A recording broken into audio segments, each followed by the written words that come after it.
जैसा कि दोस्तों आपने पिछले वीडियो में भारत की 5 वीर रानियों के बारे में जाना, उसी कड़ी में आज के इस वीडियो में हम ऐसी ही भारत की 5 और वीर रानियों के बारे में जानेंगे। तो आइए शुरू करते हैं आज का वीडियो। सबसे पहले जानेंगे राजस्थान की और एक रानी के ऐसे बलिदान की जिसकी कल्पना भी नहीं की जा सकती है। हम बात कर रहे हैं हाड़ी रानी की, जिनके बलिदान के किस्से इतिहास के पन्नों में स्वर्ण अक्षरों में अंकित हैं। उन्होंने अपनी मातृभूमि के खातिर अपना सिर कलम करने से पहले एक बार भी नहीं सोचा और खुशी खुशी अपनी बलि चढ़ा दी।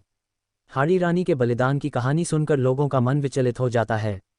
उन्होंने मेवाड़ के लिए जो किया उसे आज भी याद किया जाता है और लोग उनकी पूजा करते हैं। उनके महल में आज भी लोग उनकी वीरगाथा को महसूस कर सकते हैं। आज हम आपको हाड़ी रानी के इस बलिदान की पूरी कहानी बताने जा रहे हैं, तो चलिए जानें मेवाड़ की वीरांगना हाड़ी रानी के बारे में। कौन थी हाड़ी रानी? हाड़ी रानी राजस्थान के महाराज हाड़ा चौहान राजपूत की बेटी थीं। उनकी शादी मेवाड़ के सलूम्बर के सरदार रतन सिंह चुड़ावत से हुआ था। शादी के कुछ ही दिन बाद उनके पति सरदार रतन सिंह को एक युद्ध में जाना पड़ा। सरदार रतन सिंह अपनी नई नवेली दुल्हन को छोड़ ऐसे जाना नहीं चाहते थे, लेकिन राजपूत होने के नाते वह अपने धर्म से पीछे भी नहीं हट सकते थे। वह जाने के लिए राजी हुए और रानी से एक निशानी मांग ली ताकि वह उन्हें याद करें तो उसे देख लें। मगर रानी ने जो निशानी दी उसकी कल्पना कर पाना उनके लिए भी संभव नहीं था।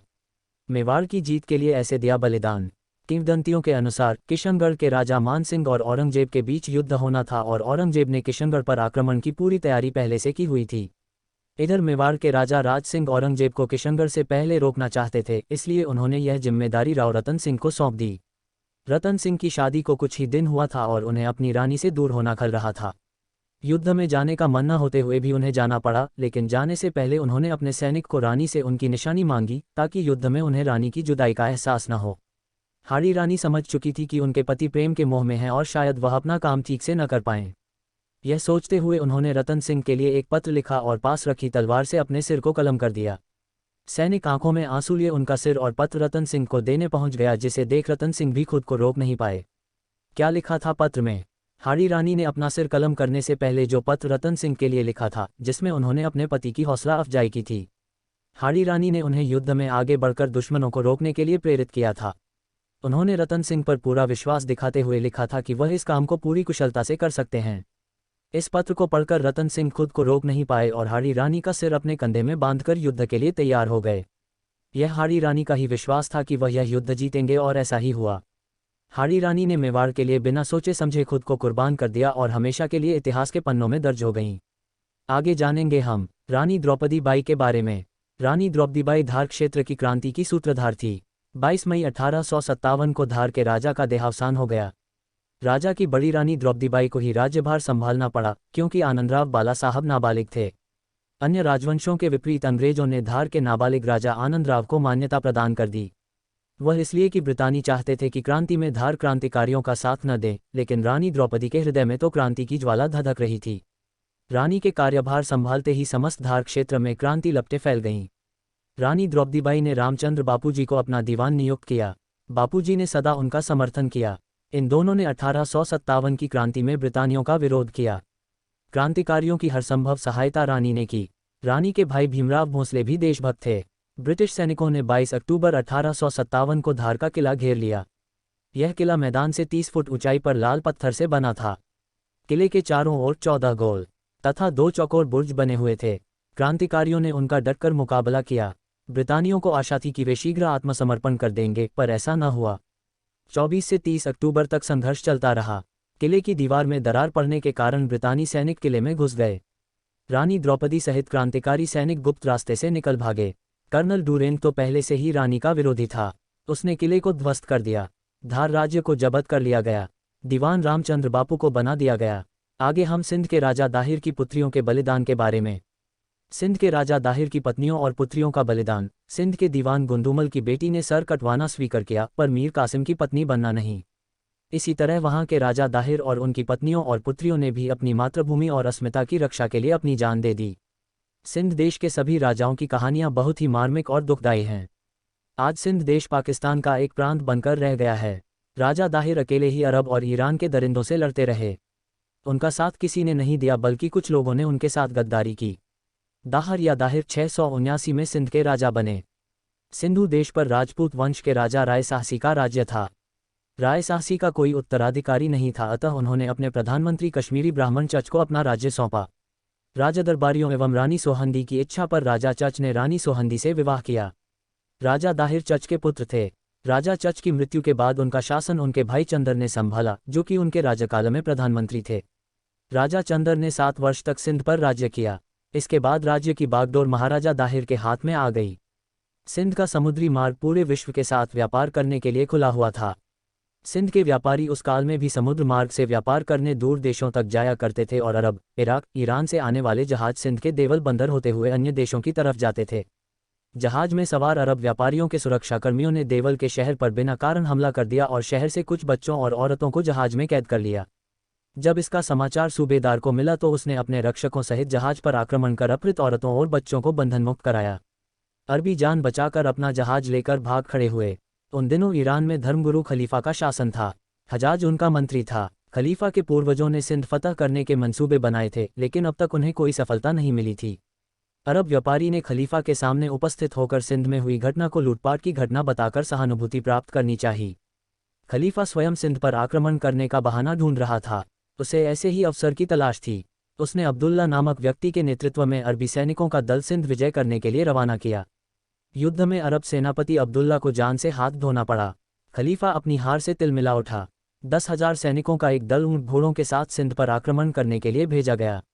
सिंध पर ईस्वी सन 638 से 711 ई तक के 74 वर्षों के काल में 9 खलीफाओं ने 15 बार आक्रमण किया। 15वें आक्रमण का नेतृत्व मोहम्मद बिन कासिम ने किया। सिंधी शूरवीरों को सेना में भर्ती होने और मातृभूमि की रक्षा करने के लिए सर्वस्व अर्पण करने का आह्वान किया। कई नवयुवक सेना में भर्ती किए गए। सिंधु वीरों ने डटकर मुकाबला किया और कासिम को सोचने पर मजबूर कर दिया। सूर्यास्त तक अरबी सेना हार के कगार पर खड़ी थी। सूर्यास्त के समय युद्ध विराम हुआ। सभी सिंधुवीर अपने शिविरों में विश्राम हेतु चले गए। ज्ञानबुद्ध और मोक्षवासव नामक 2 लोगों ने कासिम की सेना का साथ दिया और रात्रि में सिंधुवीरों के शिविर पर हमला बोल दिया गया। महाराज की वीरगति और अरबी सेना के अलोर की ओर बढ़ने के समाचार से रानी लाडी अचेत हो गईं। सिंधी वीरांगनाओं ने अरबी सेनाओं का स्वागत अलोर में तीरों और भालों की वर्षा के साथ किया। कई वीरांगनाओं ने अपने प्राण मातृभूमि की रक्षार्थ दे दिए। जब अरबी सेना के सामने सिंधी वीरांगनाएं टिक नहीं पाईं तो उन्होंने अपने सतीत्व की रक्षा के लिए जौहर किया। बच गई दोनों राजकुमारियां सूरज देवी और परमाल ने युद्ध क्षेत्र में घायल सैनिकों की सेवा की। तभी उन्हें दुश्मनों ने पकड़कर कैद कर लिया। सेनानायक मोहम्मद बिन कासिम ने अपनी जीत की खुशी में दोनों राजकन्याओं को भेंट के रूप में खलीफा के पास भेज दिया। खलीफा दोनों राजकुमारियों की खूबसूरती पर मोहित हो गया और दोनों कन्याओं को अपने जनानखाने में शामिल करने का हुक्म दिया, लेकिन राजकुमारियों ने अपनी चतुराई से कासिम को सजा दिलाई। लेकिन जब राजकुमारियों के इस धोखे का पता चला तो खलीफा ने दोनों को कत्ल करने का आदेश दिया। तभी दोनों राजकुमारियों ने खंजर निकाला और अपने पेट में घोंप लिया और इस तरह राजपरिवार की सभी महिलाओं ने अपने देश के लिए बलिदान दे दिया। आगे जानेंगे राजकुमारी रत्नावती के बारे में। राजकुमारी रत्नावती। जैसलमेर नरेश महारावल रत्न सिंह ने जैसलमेर किले की रक्षा अपनी पुत्री रत्नावती को सौंप दी थी। इसी दौरान दिल्ली के बादशाह अलाउद्दीन की सेना ने किले को घेर लिया, जिसका सेनापति मलिक काफूर था।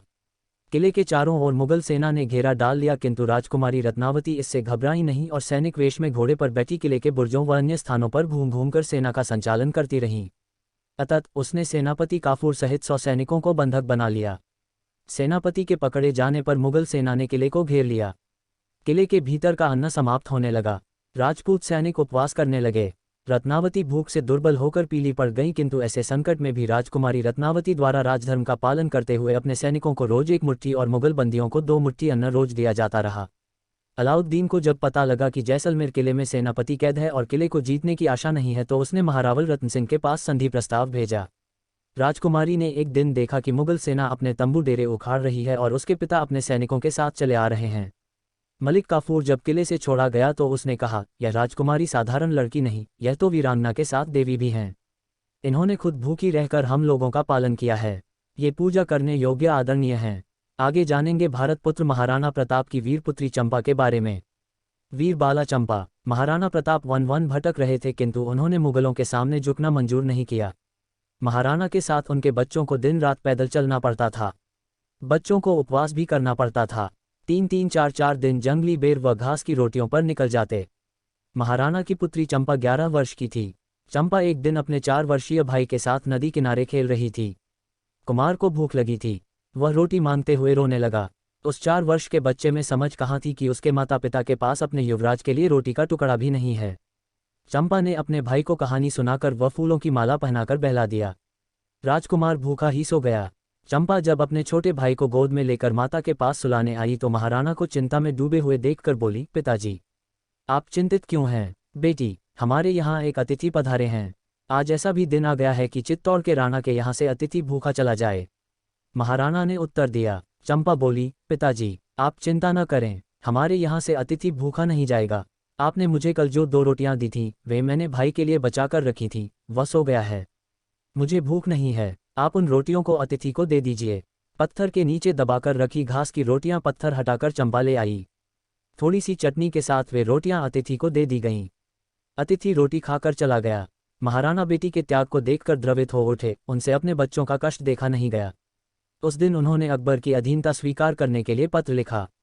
11 वर्षीय सुकुमार बालिका चंपा 2-4 दिन में तो घास की रोटी पाती थी और उसे भी बचाकर रख लिया करती थी। अपने भाग की रोटी वह अपने भाई को थोड़ी थोड़ी करके खिला देती थी।